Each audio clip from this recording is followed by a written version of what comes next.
Date sheet सभी classes का out हो गया, चाहे आप क्लास 10th के हो, 11th के और 12th के हो। और डेट शीट के अनुसार क्लास 10th के लिए अभी जो है अप्रॉक्सीमेटली 22 डेज एग्जामिनेशंस के लिए बच रहे हैं। सिमिलरली 12th के लिए 25 डेज और 11th के लिए ऑलमोस्ट 30 डेज, जिसकी वजह से आप लोगों के जहन में बहुत सारी चीजें आई, जिसमें से खास चीज ये है कि बहुत सारे स्टूडेंट्स हमारे पास ऐसे हैं, ऑलमोस्ट 50%, जिन्होंने अभी अपना जो है सिलेबस 2-3 चैप्टर ही किए हैं हर एक सब्जेक्ट को, है ना? ऐसा ही कुछ स्टूडेंट्स हमारे पास ऐसे हैं 10-20%, जिन्होंने आप ये कह सकते हो पूरा सिलेबस कवर किया है और अब वो चाहते हैं हम रिवीजन करें।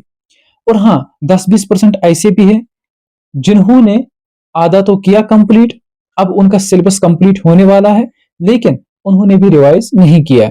और इसकी वजह से आप में से कुछ सोच रहे हैं कि हम किस तरीके से अपना सिलेबस अब कवर करें, और कुछ स्टूडेंट्स सोचते हैं हम किस तरीके से अपने टाइम को मैनेज करें और कितना टाइम हम सब्जेक्ट को देंगे ताकि हम रिवाइज कर पाए। आज हम बात करेंगे इस वीडियो के अंदर आप किस तरीके से अपना ये बचा कुछ सिलेबस इन मिनिमम डेज के अंदर कवर करोगे, और दूसरी बात यह कि किस तरीके से आप अपना टाइम को मैनेज करोगे, और हाँ, ये जो स्ट्रेस, ये जो एंजाइटी आपको आ गई इन चीजों की वजह से, इसको आप किस तरीके से कम करोगे। इस वीडियो के अंदर हम खास तौर पर इन्हीं 3 चीजों की जिक्र करेंगे, और आई होप आप इस वीडियो को एंड तक जरूर देखोगे और इसको अपने दोस्तों के साथ भी शेयर करोगे और हमारे चैनल को सब्सक्राइब करोगे ताकि हमारा 10K का गोल जल्द ही कंप्लीट हो जाएगा। So let's rush directly into the video.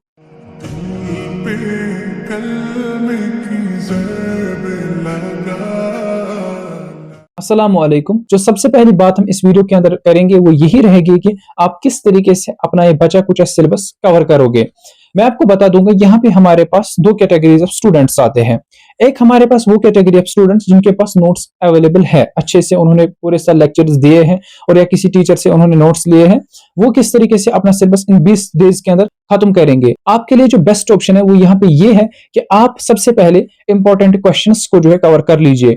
Important questions हर एक चैप्टर में आप देखोगे, पहले अगर आपके पास कोई भी चैप्टर है, लाइक फिजिक्स का है, पॉलिटिकल साइंस का है, बायो का है, आप चैप्टर में देखोगे कि यस इसमें ये क्वेश्चंस है, इनको आप मार्क करोगे।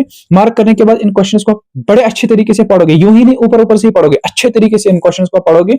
और उसके बाद ठीक है, हर एक चैप्टर को इसी तरीके से करने के बाद आपके लिए स्ट्रेटजी 1-2 साल के PYQ सॉल्व कर लेना। सॉल्व का मतलब हाँ, ये क्वेश्चन दिया गया है, ये मुझे आता है, इसको मैंने कर लिया। जो क्वेश्चन नहीं आया होगा उसको आप जो है फिर आंसर लिख लेने की कोशिश करना कि इसका आंसर किस तरीके से आ गया, ये मैंने कवर नहीं किया, और इस तरीके से आपके जहन में आ जाएगा कि किस तरीके से पेपर आ जाएगा एग्जामिनेशन के अंदर। और दूसरी कैटेगरी ऑफ स्टूडेंट्स यहाँ पे ये है कि जिनके पास लेक्चर नोट्स ही नहीं है या कोई अदर टाइप किस्म ऑफ नोट्स भी नहीं है। ठीक है, अब यहाँ पे स्टूडेंट्स की भी कैटेगराइजेशन होती है, एक है आर्ट्स और कॉमर्स स्टूडेंट्स और दूसरा मेडिकल स्टूडेंट्स।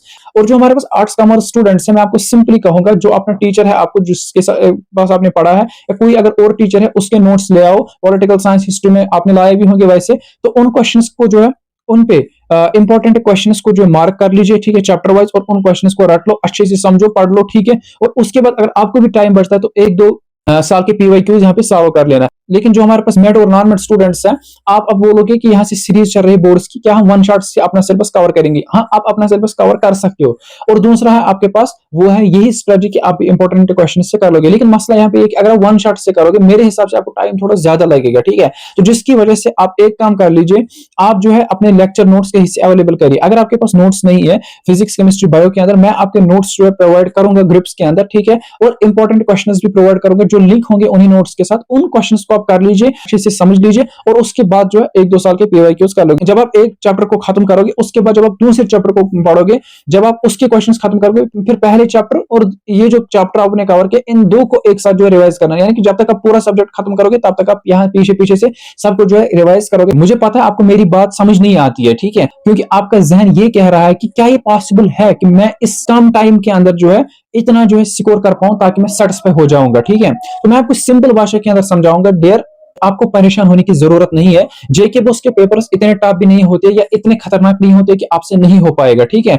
आप अपना जो है गोल सेट कर लीजिए कि अगर मेरे को 375 मार्क्स प्लस आ जाएंगे जेके बॉस के अंदर, काफी है मेरे लिए। इसकी वजह से आपको यहाँ पे एक चीज हो जाएगा कि आपको एक राहत मिल जाएगी कि नहीं, मेरे को क्या करना है, मेरे को जो कंटेंट है, मेरे को जो सिलेबस है, इसको कवर करना है, इंशाल्लाह ताला फिर मेरे को अच्छे मार्क्स आ जाएंगे, क्योंकि आपने ऑलरेडी टारगेट सेट किया है कि इतना करने के बाद मेरे को 400 प्लस तक मार्क्स आ सकते हैं। और दूसरी बात यहाँ पे ये है कि जहन में से इस एक महीने तक जो ये सोसाइटी है, जो ये फ्रेंड्स है, जो ये रिश्तेदार है, इनको बाहर निकालिए, बस लग जाइए। जैसे कि एक लाइन, स्ट्रेट लाइन पे आप खड़े हो, उसी स्ट्रेट लाइन पे आप दौड़ रहे हो, आपको पता नहीं है यहां से क्या हो रहा है, यहां से क्या हो रहा है, ठीक है, बस लग जाइए, ठीक है। और यहाँ पे तीसरी बात यह है कि आप टाइम किस तरीके से मैनेज करिए। जो आपके मेन सब्जेक्ट्स है, आर्ट्स वालों, कॉमर्स वालों, मेड नॉन मेड वालों, जो भी आपके मेन सब्जेक्ट्स है, like physics, chemistry, bio, made and non made के अंदर, ठीक है, इसी तरीके से मैथमेटिक्स। और यहाँ से हमारे पास जो आर्ट्स वाले हैं, इनके पॉलिटिकल साइंस, हिस्ट्री वगैरह, ठीक है। तो सबसे पहले एक काम कर लीजिए, इन 20-25 दिन में एक गोल सेट करिए, मेरे को 10 घंटे 11 घंटे दिन में पढ़ने, और अगर ज्यादा भी हो जाएगा तो कर लूंगा।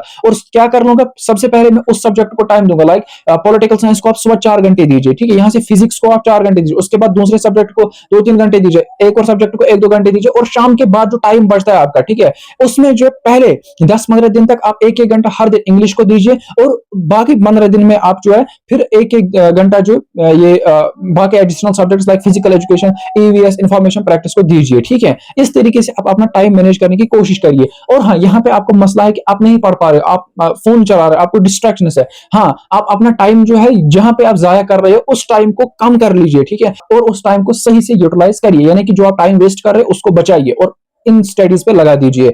मुझे बताइए, क्या आपको इस वीडियो के अंदर कोई फायदा मिला? कमेंट सेक्शन के अंदर जरूर बताना। और हाँ, परेशान होने की जरूरत नहीं है, मैं आपको कंटिन्यूअसली गाइड करता रहूंगा आपके एग्जामिनेशंस के लिए, और जो आपके study material like important questions, notes वगैरह, आप इसके लिए मेरा व्हाट्सएप ग्रुप और टेलीग्राम चैनल ज्वाइन कर लीजिए। मैं वहां पे आपको हर शाम को जो है सेंड करता हूं और करता रहूंगा इंशाल्लाह, जब तक आपके एग्जाम्स खत्म होंगे। बाकी मिलते हैं नेक्स्ट वीडियो के अंदर, तब तक ख्याल रखना। अल्लाह हाफिज।